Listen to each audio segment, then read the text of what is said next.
प्रीत ताहि सबन सिर नावा, पूछे निज वृत्तांत सुनावा। ते तब कहा करऊ जलपाना, खाहु सुरस सुंदर फल नाना। मंजन कीन मधुर फल खाए, तासु निकट पुनि सब चली आए। ते सब आपनी कथा सुनाई, मैं अब जाब जहाँ रघुराई। मोदहु नयन बिबर तज जाहु, पैहु सीतै जनि पछिताहु। नयन मोद पुनि देखहि वीरा, ठाड़े सकल सिंधु के तीरा। सो पुनि गई जहाँ रघुनाथा, जाई कमल पद नायसि माथा। नाना भांति विनय तेहि कीनी, अनपायनि भगति प्रभु दीनी। बदरी बन कहूँ सो गई, प्रभु आज्ञा धरि शीस। उर्धरि राम चरण जुग, जे बंदत अजीस। दूर से ही सबने उसे सिर नवाया और पूछने पर अपना सब वृत्तांत सुनाया।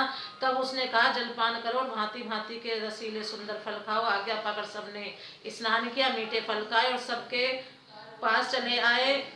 तब उसने अपनी सब कथा कह सुनाई और कहा मैं अब वहां जाऊंगी जहाँ श्री रघुनाथ जी हैं। तुम लोग आंखें मूंद लो और गुफा को छोड़कर बाहर जाओ, तुम सीता जी को पा जाओगे। पछताओ नहीं, निराश ना हो। आंखें मूंद कर फिर जब आंखें खोली तो सब वीर क्या देखते हैं कि सब समुद्र के तीर पर खड़े हैं और वह स्वयं वहां गई जहाँ श्री रघुनाथ जी थे। उसने जाकर प्रभु के चरण कमलों में मस्तक नवाया और बहुत प्रकार से विनती की। प्रभु ने उसे अपनी अनपायनी अचल भक्ति दी। प्रभु की आज्ञा सिर पर धारण करो। श्री राम जी के युगल चरणों का जिनकी ब्रह्मा और महेश भी वंदना करते हैं, हृदय में धारण कर वह स्वयं प्रभा बद्री का आश्रम को चली गई।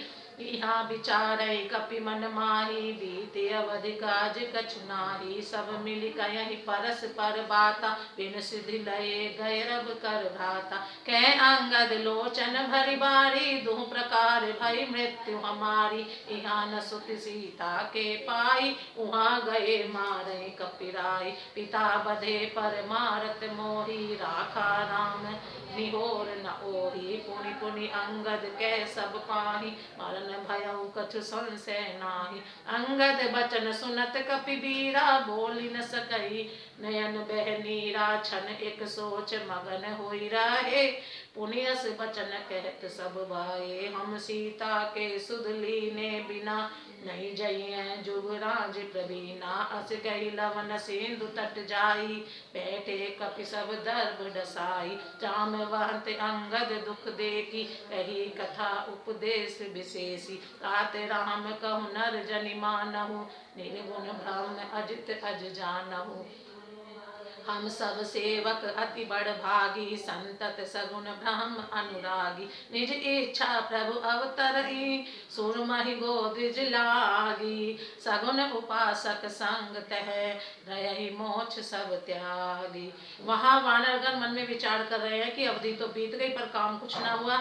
सब मिलकर आपस में बात करने लगे कि हे भाई, अब तो सीता जी की खबर लिए बिना लौट कर भी क्या करेंगे। अंगद ने नेत्रों में जल भर कर कहा कि दोनों ही प्रकार से हमारी मृत्यु हुई। यहाँ तो सीता जी की सुध नहीं मिली और वहां जाने पर वानर राज सुग्रीव मार डालेंगे। वे तो पिता के वध होने पर ही मुझे मार डालते। श्री राम जी ने ही मेरी रक्षा की, इसमें सुग्रीव का कोई एहसान नहीं है। अंगद बार बार सबसे कह रहे हैं कि अब मरण हुआ, इसमें कुछ भी संदेह नहीं है। वानर वीर अंगद के वचन सुनते हैं किंतु कुछ बोल नहीं सकते। उनके नेत्रों में जल भर रहा है। एक क्षण के लिए सब सोच में मग्न हो रहे, फिर सब ऐसा वचन कहने लगे, हे सुयोग्य युवराज, हम लोग सीता जी की खोज लिए बिना नहीं लौटेंगे। ऐसा कहकर लवन सागर के तट पर जाकर सब वानर कुछ विचार कर बैठ गए। जामवन ने अंगद का दुख देखकर विशेष उपदेश की कथाएं कही।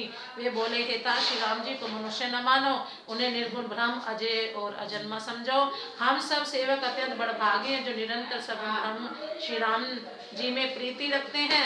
देवता, पृथ्वी, गौ, ब्राह्मणों के लिए प्रभु अपनी इच्छा से किसी कर्म बंधन से नहीं अवतार लेते हैं। वह सगुणोपासक भक्तगण सालोक्य, सामीप्य, सारूप्य, साष्टि और सायुजी सब प्रकार के मोक्षों को त्याग कर उनकी सेवा में साथ रहते हैं। प्रेम से बोलो जय श्री राम। जय श्री राम।